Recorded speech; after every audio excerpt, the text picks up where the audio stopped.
Diwa. Pagsaksi sa mga pangyayaring hindi mo sukat akalain.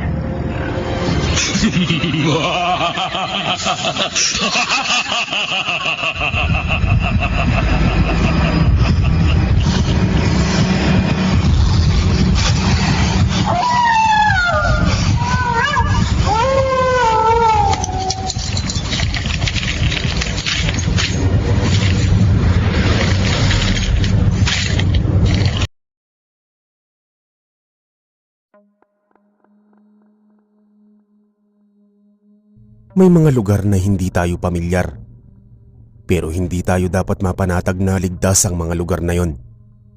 Sapagkat magaganda ang mga nakikita natin, ngunit sa kabila nun ay nagtatago ang bumabalot na kababalaghan kung saan nagkukubli ang mga kampon ng kadiliman. Magandang araw sa iyo, Sir Eric, at sa mga tagapakinig ng inyong YouTube channel. Ako po si Jomar. At ang kwento ko pong ibabahagi sa inyo ay tungkol sa karanasan naming magkakaibigan noong magtungo kami sa isang baryo kung saan nakaengkwentro kami ng mga aswang. Natatandaan ko pa noong taong 1996. Nakatira pa kami ng aking pamilya sa bahaging Leyte at kasagsagan pa ng pag-aaral ko sa sekundarya. Likas akong mahilig sa galaan kaya madalas akong nasisermonan at nasasabihang tamad ng dalawa kong kapatid. Mas gusto ko pang lumalabas at magtungo sa magagandang lugar kaysa gumawa ng mga gawaing bahay. Pero masipag naman ako sa pag-aaral. Hindi ako matagpuan sa aming bahay tuwing Sabado at Linggo, sapagkat sumasama ako sa dalawa kong kaibigang sina Arnold at Owen.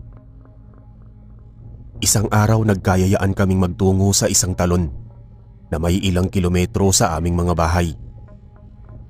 Si Arnold ang nakadiskubre noon at sinigurado niyang mag-e-enjoy kami sa paliligo sa lugar na yon. Nagplano kami ng mga dadalhing mga pagkain at pagsapit ng umaga ng Sabado ay gumayak kami. Ayaw pa akong payagan ni Nanay Amanda at pinapagawa ako ng mga gawaing bahay bago umalis sa aming bahay. Pero nagkunwari akong sumunod sa mga utos niya. At noong bandang nagtungo siya sa kusina, ay bigla akong pumuslit. Natuwa ako at abala sa likod bahay ang ate at kuya ko samantalang nasa laot naman ang aking ama. Walang nakapansin sa kanila na lumabas ako ng bahay. Dali-dali akong umalis at nagmamadaling magtungo sa tagpuan naming magkakaibigan. Pagkakita sa akin nina Owen at Arnold ay medyo napasimangot pa sila sapagkat nahuli pa ako ng 5 minuto. Pero hindi nagtagal ay nawala na din ang inis nila sa akin nang makita ang mga baon kong biskwit. Hindi na kami nag-aksaya ng oras at naglakad na kami patungo sa talon. Totoo nga palang ilang kilometro din ang layo nito pero bago magtanghali ay nakarating kami doon. Namangha kami sa kagandahan ng lugar. Maraming mga punong kahoy at batuhan sa paligid. Tuwang-tuwa kami noong umakyat kami sa mataas na bahagi at nagpakahulog. Pagkatapos ay lumubog sa malamig at preskong katubigan. Napapasigaw kami sa sobrang lamig ng tubig at talagang nanunuot yon sa aming balat. Inabot kami ng matinding sikat ng araw bago kami umahon sa aming pinaglalanguyan. Nakaramdam na din kami ng mga gutom kaya pinagsaluhan na namin ng mga dalang biskwit at mga baong tubig. Hindi na kami bumalik sa paglalangoy sapagkat mainit na ang sikat ng araw. Humanap kami ng lugar kung saan pwede kaming magpalit ng aming mga damit.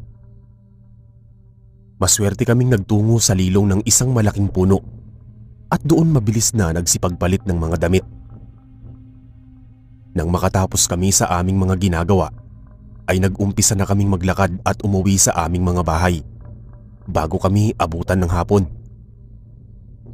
Naglakad-lakad kami subalit hindi pamilyar kay Arnold ang mga daan na tinatahak namin. Mukhang naligaw kami. Sa kasamaang palad pa ay wala kaming matanaw na mga kabahayan at mga tao na pwede naming mapagtanungan. Dumiretso kami sa paglalakad hanggang sa may narinig kaming mga taong nagtatawanan at nagkakasiyahan. Lumakad pa kami ng lumakad hanggang sa may nakita kaming liblib na baryo sa may kakahuyan. Saglit kaming huminto at napansin naming abala ang mga tao sa pagluluto. Ang iba ay umaawit at sumasayaw. Samantalang ang iba naman ay umiinom ng alak. Tila may nagaganap ngang pagdiriwang sa lugar na yon. Naisipan ni Owen na tumigil na muna kami at magtungo sa lugar na yon upang makikain, sapagkat malayo pa ang aming mga bahay at siguradong maaabutan kami ng gutom sa daan. Sinaway ko siya at sinabing nakakahiya kung makikikain kami. Hindi kami inimbita sa lugar na yon at isa pa ay baka abutan kami ng dilim sa daan kung magtatagal kami, subalit hindi nakinig si Owen. Bagkus ay pumasok siya sa loob ng baryo. Wala na kaming nagawa ni Arnold kung hindi sundan siya. Nagulat ang mga tao sa paligid pagkakita nila sa aming mga presensya. Tila nahinto ang kanilang kasiyahan nang bigla kaming pumasok sa kanilang baryo. May isang matangkad na lalaki ang lumapit sa amin at nagtangka akong makipag-usap. Humingi ako ng paumanhin sa pagkakaistorbo namin sa kanilang kasiyahan. Balak lang sana naming makidaan at pauwi na kami sa aming bahay. Ngumiti ang lalaki at inimbitahan niya kami na wag na munang umalis at sumali sa kanilang kasiyahan. Nagpasalamat kaming magkakaibigan at dinala niya kami sa isang mahabang lamesa katabi ng ibang mga nagiinuman. Sinenyasan niya ang iba pang mga kasamahan para bigyan kami ng mga makakain. Noong maaamoy namin ng masasarap na mga putahe, ay biglang kumalam ang aming mga sikmura. Hindi namin intensyong makikain lalo pat hindi namin kilala ang mga residente doon. Kung hindi sana naging masiba si Owen, ay hindi kami mapipilitang pumasok sa lugar na yon. Maya-maya ay may tumapik sa balikat ko. Lumingon ako at nakita ko ang isang babae na may mahabang peklat sa kanang pisngi. Kinabahan ako dahil kahit maganda siya ay kinilabutan ako sa peklat sa kanyang muka. Ngumiti siya sa amin at sinabing nagagalak siya na may bumisita sa kanilang baryo. Hindi kasi sila nag-iimbita ng ibang mga tao kung hindi ang mga nasasakupan lamang nila. Nagpakilala siya bilang si Aling Isadora at asawa niya si Mang Istong, ang lalaking sumalubong sa aming magkakaibigan. Napuno kami ng kasiyahan sapagkat magigiliw sila sa mga dayong katulad namin. Walang ano-ano ay may dumating na dalawang babae na may dalang mga kanin at masasarap na mga putahe. Inilapag nila sa mesa ang mga pagkain at pagkatapos ay umalis sila sa aming harapan. Inalok kami ng mag-asawa na kumain kaya naman nag-umpisa na kaming kumain ng iba't ibang mga nakahaing ulam. Masasarap at talagang nabusog kami. Inubos namin ang mga ulam at ganoon na lang ang paghanga namin sa kabaitan ng mag-asawa. Lumipas ang ilang sandali ay sinabihan kami ni Mang Istong na wag na munang umuwi sa aming mga bahay at mayroon silang pagdiriwang hanggang sa sumapit ang gabi. Kung maaari ay magtagal at magpalipas na kami ng magdamag sa kanilang baryo. Handa naman siyang patuloyin kaming magkakaibigan sa kanyang tahanan at ipakilala sa kanyang pamilya. Nagpasalamat kami pero nag-aalangan kaming magkakaibigan sapagkat siguradong mag-aalala ang mga magulang namin kapag hindi kami umuwi sa aming mga bahay. Naglakas loob na magsalita si Arnold kaso naalintana ang lahat noong may dumating na mga kalalakihang may bitbit na katawan ng isang dalaga. Kinabahan kaming tatlo, lalo pat inilapag sa mahabang lamesa ang dalaga. Naghihingalo ito at puno ng mantsa ng dugo ang kanyang damit. Nagmamakaawa siya sa mga kalalakihan na wag siyang papatayin subalit parang mga bingi ang mga ito na walang naririnig. Nakangisi sila habang titig na titig sa katawan nito at mga mukhang natatakam. Masama na ang kutob namin. Kumisap-kisap mata ako at nakakita ako ng mga dahon ng saging sa paligid. Napasulyap ako sa mga pinggan at nakakita ako ng mga sapal ng nyog. Walang anumang mga putahe ang nakahain sa mesa. Nawala ang mga karning ulam. Namilog ang mga mata ko at dumagundong ang malalakas na kaba sa dibdib ko. Mukhang alam ko na kung saan kami naroroon. Umalis ang mag-asawa at nagtungo sa lugar kung saan nakahiga ang dalaga. Kumuha ng mga sandata ang mga kalalakihan, habang ang mga kababaihan ay naghahanda ng mga panggatong sa mga kumukulong kawa. Kinalabit ko sina Arnold at Owen, pero para silang estatwa na nakatayo, habang nakatingin mabuti sa dugo ang babae sa lamesa. Maya-maya ay lumapit ang mga kalalakihan na may hawak na mga itak at iba pang matutulis na mga sandata. Hinambalos nila ang dalaga at sumirit ang dugo nito. Kasabay pa na pinagpuputol-putol ang mga katawan nito. Halos napayuko ako at napapikit sapagkat ayaw kong masaksihan ang karumal-dumal nilang ginagawa sa babae. Mabilis na lumipas ang oras at nag-angat ako ng tingin. Wala na ang bangkay ng babae sa mesa. Nakita ko ang ulo nito sa malaking kawa na pinagtutulungang haluin ng mga kababaihan. Pinalibutan kaming magkakaibigan ng mga kalalakihan. Nanlilisik ang kanilang mga mata habang may hawak na mga armas na tigmak ng dugo. Umuusal si Mang Istong ng mga kakaibang dasal at iyon ang naging daan upang mahilo at mawalan kami ng malay. Nagising na lang kami na nakatali ang mga kamay namin sa katawan ng mga puno. Napapaiyak si Owen sa sobrang takot, samantalang si Arnold ay tulalang nakatingin sa mga aswang na nag-uumpukan sa bawat lamesa at nilalantakan ng kakaibang putahe. Naisip ko na baka yun ang katawan ng pinatay nilang dalaga. Pakiramdam ko noon ay doon na ako papanawan. Matatapos ang buhay ko sa kuta ng mga aswang. Maya-maya ay nagsalita si Arnold at nasabi niyang gusto pa niyang mabuhay at makatakas sa baryo na yon. Ayaw niyang mamatay sa kamay ng mga kampon ng kadiliman. Ayaw niyang masayang ang kanyang buhay dahil lamang sa mga masisibang mga halimaw. Doon ako nagkaroon ng pag-asa na mabuhay. Sinenyasan ko ang mga kaibigan ko na piliting makawala sa mga tali sa puno at hahanap kami ng tiyempo para makatakas. Total ay medyo malayo ang distansya namin sa mga aswang, kaya may pag-asa kaming makatakbo. Sinikap namin makawala sa mga panali kaso nahirapan kami, sapagkat panay ang sulyap sa amin ng ilang mga kalalakihang nag-anyong mga aswang. Hindi naman kami nagpahuli at nagkunwari kaming natutulog kaya noong mapansin nilang hindi kami gumagalaw, ay saka sila nagpokus ng atensyon sa kanilang mga kinakain. Matagal bago kami nakatakas sa pagkakatali sa amin. Maingat kaming lumakad palayo kaya lang sa kamalasan namin ay may nakakita sa aming aswang. Sumigaw siya sa kanyang mga kasamahan kaya hinabol nila kami. Napilitan kaming tumakbo. Nagkasugat-sugat ang mga katawan namin nang sumuot kami sa matitinik na halaman sa dinaanan naming talahiban. Papalubog na ang araw sa kalangitan at nakakarinig na kami ng mga ibong humuhuni at pumapagaspas sa mga punong kahoy. Pagod na pagod kami sa pagtakbo pero hindi kami tumigil sapagkat nakasunod sa amin ang mga aswang. Tumutunog na ang hininga ko at medyo nahihilo na ako pero patuloy pa rin ako sa pag-iika-ikang pagtakbo. Hindi namin alam kung saan kami patungo pero iisa lamang ang gusto naming mangyari noong mga sandaling yon. Makalayo at makatakas kami sa mga aswang. Malapit na akong mawalan ng malay nang maalalayan ako ni Owen.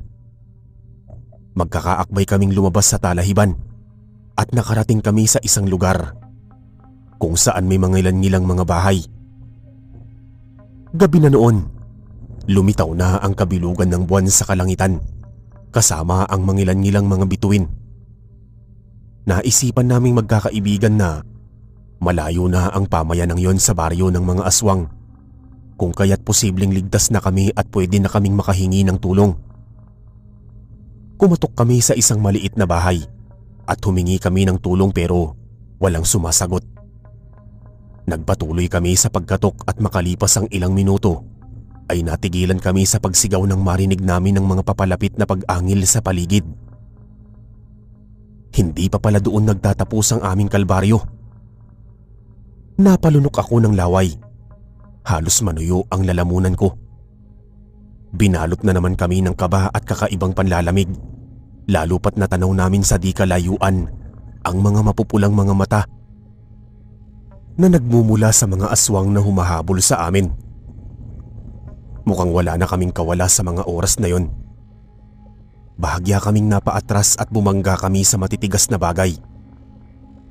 Napabagsak kami sa lupa at nakita namin na may ilang kalalakihan na matatanda. Mahahaba ang mga mapuputing buhok, samantalang ang iba naman ay mga kabinataan, kadalagahan at mga ina. Marami silang taglay na mga tattoo sa kanilang mga katawan. May hawak silang mga sibat, itak, punyal at iba pang makalumang mga sandata sa pakikipaglaban. Umatras kami at lumayo sa kanila. Natakot kami sa anumang posible nilang gawin sa amin. Nagulat kami at nagtaka sapagkat hindi nila kami pinansin na para bang hindi nila nakita ang aming mga presensya at umusad sila sa paglakad. Sinalubong nila ang mga aswang at walang habas na inatake. Namangha kami at halos hindi makapaniwala sa aming mga nakita. Hindi tinatablan ng mga sugat at kalmot ang mga taong yon habang nakikipaglaban sa mga aswang. Pinagsasaksak, dinurog at pinagpuputol-putol nila ang mga katawan ng mga aswang. Animoy mga berdugong bihasang bihasa sa pakikipaglaban. Inubos nila lahat ng mga aswang na nagtangkang lumapit sa kanila. Lumipas ang ilang minuto ay unti-unti silang lumapit sa amin. Nagpakilala ang isang matandang lalaki na may mahaba at maputing buhok. Siya si Ginoong Ramir at siya ang namumuno sa kanyang nasasakupan. Ipinakilala niya ang kanyang mga kasamahan bilang mga pikahan o mga mandirigma na mula sa basilan. Pinili nilang manirahan at makipagsapalaran sa isang lugar sa Leyte at magtayo ng sariling pamayanan.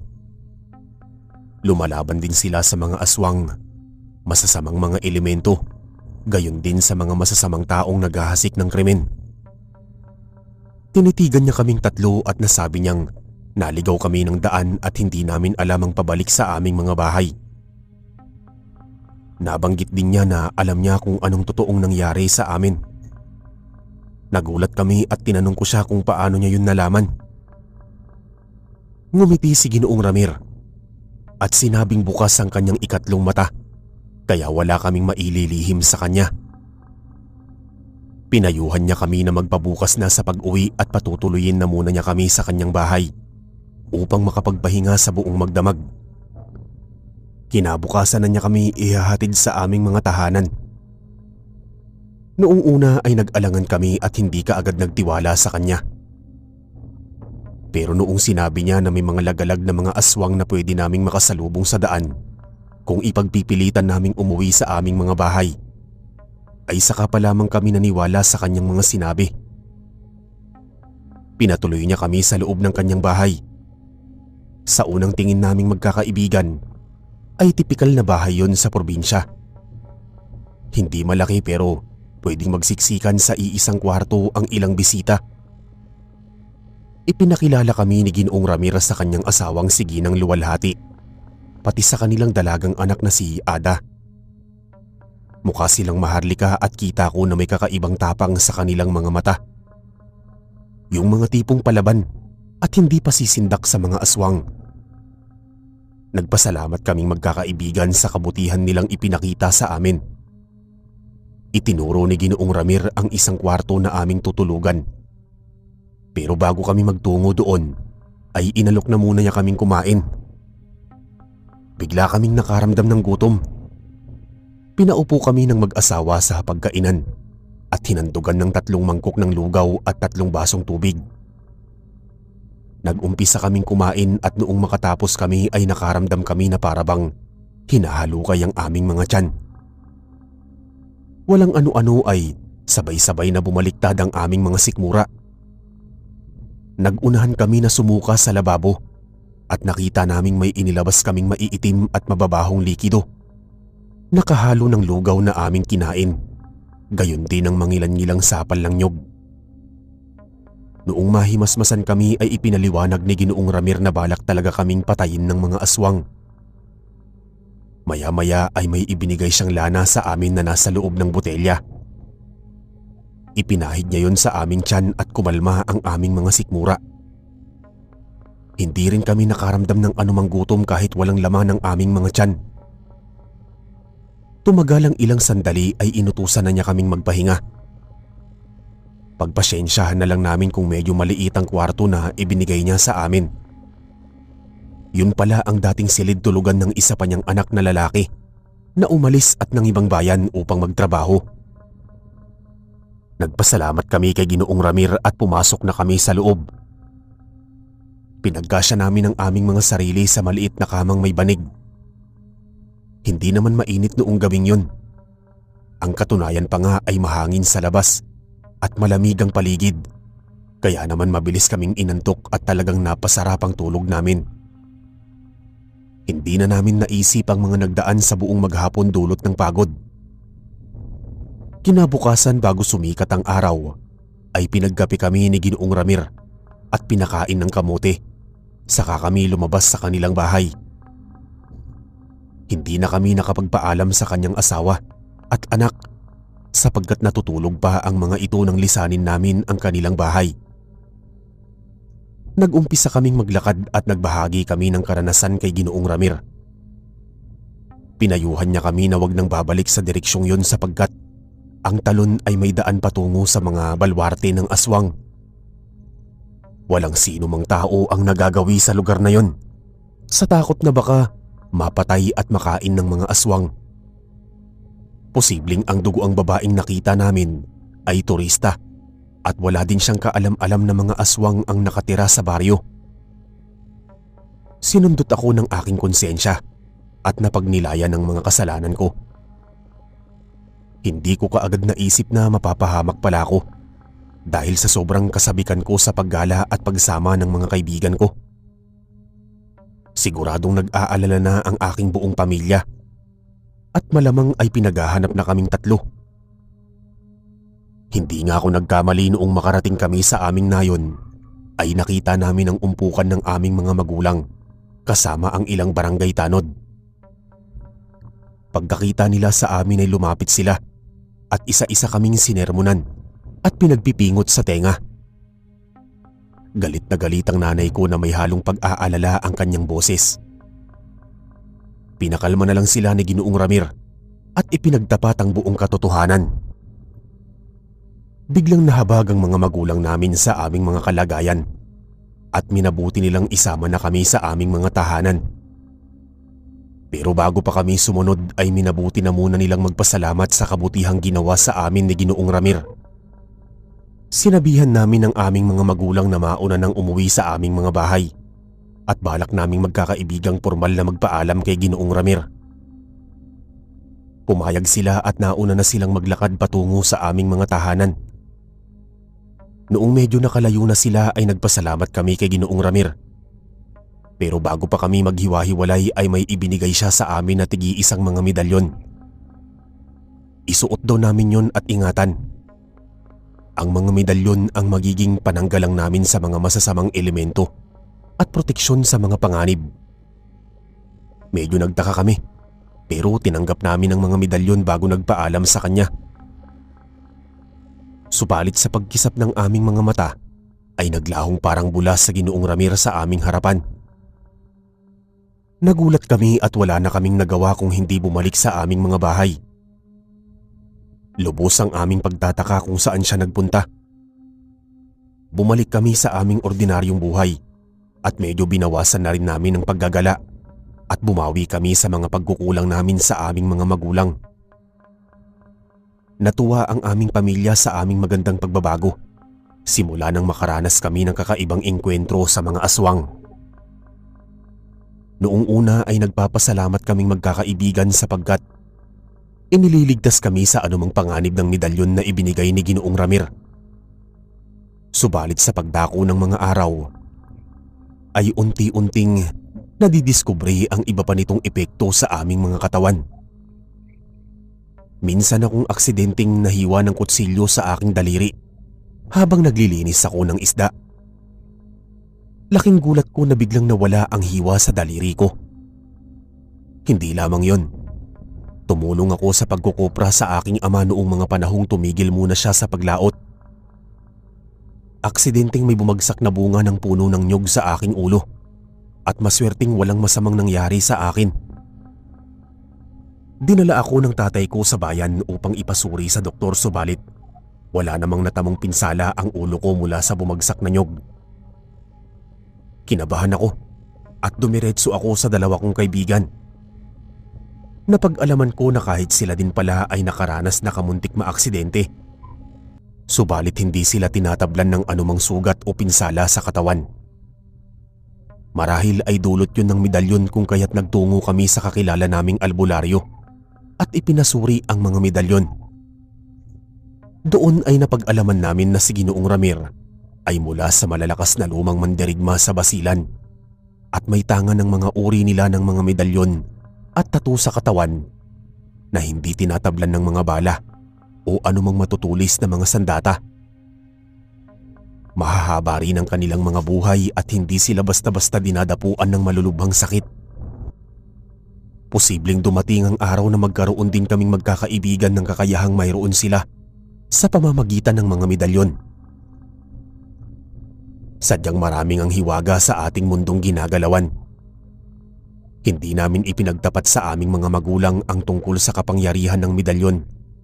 Pero nagulat na lamang kami isang araw nang matagpuan namin ang aming mga sarili na mayroong mga tattoo sa aming mga dibdib, pababa sa aming tiyan. Kahit anong gawin namin ay hindi yun naaalis sa aming mga katawan na para bang habang buhay na yung nakaukit doon. Lumipas ang ilang taon na kapag-aral kami sa kolehiyo at naulit na naman ang bangungot ng aming nakaraan. Iisa ang kursong kinuha naming magkakaibigan at iisa din ang universidad na pinasukan namin sa lungsod. Pinagtulong-tulungan kaming pag-aralin ng aming mga magulang sa maayos na paaralan. May nakilala kaming kaibigang nagngangalang Dino. Isinama niya kami sa kanyang probinsya sa Ormoc sapagkat pista sa kanilang lugar. Inakala namin ni na Owen at Arnold na tipikal na pista lamang yon.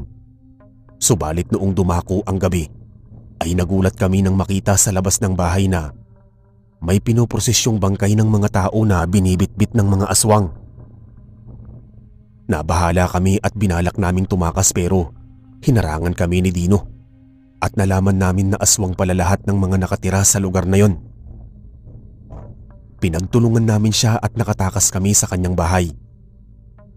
Mabuti na lamang at may kakayahan ng medalyon na ikubli kami sa mga kaaway. Tumakbo kami ng tumakbo. Dala ang mga gamit namin sa kasukalan. Sa awa ng Diyos ay walang aswang na nakakita o nakaamoy sa amin. Hanggang sa makalabas kami sa barangay ni Dino. May nakita kaming mga pasaherong nag-aabang ng masasakyang bus. Wala pa kaming tulog at naliligo kami sa pawis. Hindi na namin ininda ang aming mga amoy at pagmumuka. Noong may humintong bus ay dali-dali kaming sumakay at hindi na kami lumingon sa paligid. Pinagtitinginan kami ng ilang mga pasahero at tila nagtataka sila kung saan kami nanggagaling at kung bakit madudumi ang aming mga itsura. Hindi na namin sila pinansin at nang magtanong ang konduktor kung saan ang destinasyon namin, ay kaagad kaming tumugon. Kahit siya ay nagtataka kung anong nangyari sa amin, kaya napilitan na kaming magkwento. Hangang-hanga ang konduktor sapagkat nakaligtas pa kami sa balwarte ng mga aswang. Hindi na namin binanggit ang tungkol sa medalyon at nagpasalamat na lamang kami sa pag-aalala ng doktor sa aming kaligtasan bago namin ibinigay ang aming mga bayad. Simula noon ay hinding-hindi na namin nakita si Dino na pumasok sa universidad. Hindi na rin kami sumama sa mga bago naming kaibigan, lalo na sa mga pistahan sa mga probinsya. Ayaw na naming maranasang kamuntik mapatay ng mga aswang, pero higit sa lahat ay nagpapasalamat kami sa Diyos. Gayon din sa bisa ng kapangyarihan ng medalyon na palagi kaming pinag-aadya sa masama. Base sa mga naranasan namin, masasabi ko na talagang mahirap magtiwala sa mga bagong kaibigan na hindi pa nasusubukan ng tagal ng pagkakakilala. Mahirap din palang makipagpalagayang loob, lalo pat panluloko lamang ang motibo nito para makipagkaibigan. Mas pipiliin ko pa na makisama kina Arnold at Owen, na alam ko kahit na mga tarantado kung minsan, mayroon pa ring busilak na kalooban at masasabi kong tunay na mga kaibigan. Hindi ako iniiwan, lalo na sa oras ng kagipitan.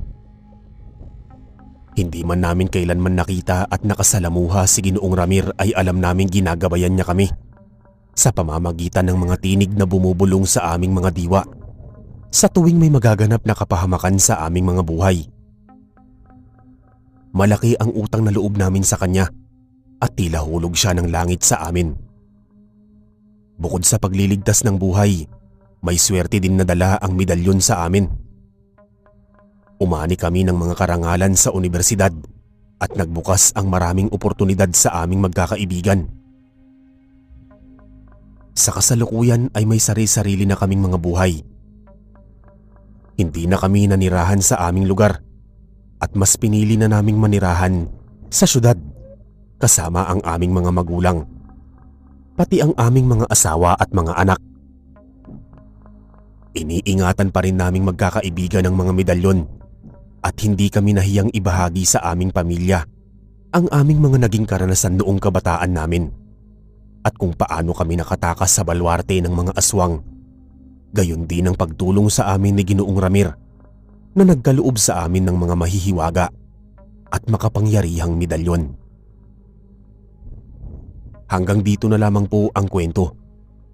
Sana po ay marami kayong napulot na aral sa aming karanasan.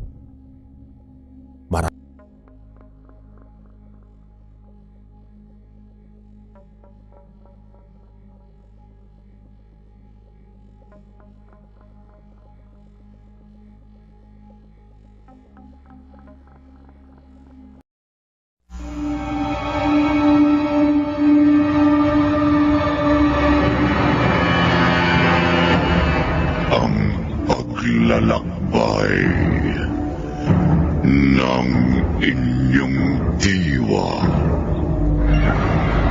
Pagsaksi sa mga pangyayaring hindi mo sukat akalain.